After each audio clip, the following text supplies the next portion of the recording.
আসসালামু আলাইকুম। গল্পটা আমার। আমি নুসরাত জাহান। যখন আমি ক্লাস 7-এ পড়তাম তখন আম্মুর ফোনে একটা রং নাম্বারে ফোন আসে, তো আমি রিসিভ করছিলাম। আসসালামু আলাইকুম। জি, ওয়ালাইকুম আসসালাম। এটা জিমের নাম্বার না? না, কোন জায়গায় ফোন করছেন? বগুড়া। Sorry, wrong number.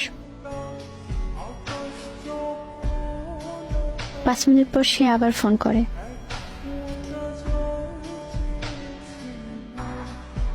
আচ্ছা, আপনার নাম কি?